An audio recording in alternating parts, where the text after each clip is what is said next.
the Christian Church commemorates Saint Lucia, Martyr. Lucia was born around 283 AD.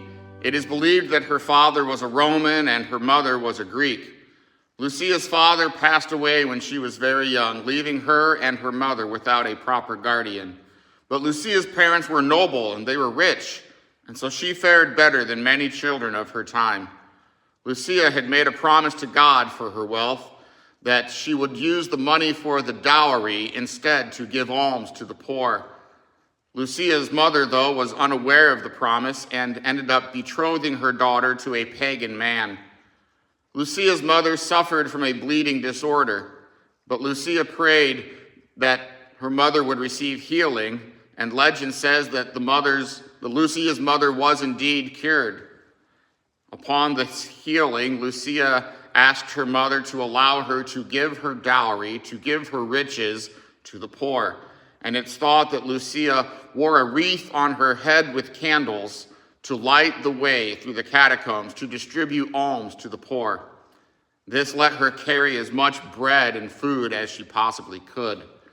When Lucia's betrothed heard of her generosity, he denounced her as a Christian. He turned her into the government, and they tried to set her on fire, but she would not burn.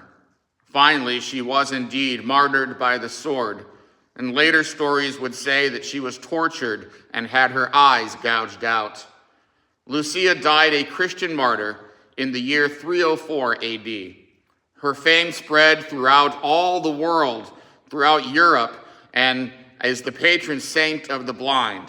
She shares her name with the root word for the Latin word light, which is another reason that her feast day is held in the darkness of winter. While St. Lucia's Day is celebrated primarily in Scandinavian countries, Lucia is remembered around the world. She's had many places named in her honor: St. Lucia in Queensland, Australia, the Caribbean island, St. Lucia. In Philadelphia, there is a school for the blind named in her honor.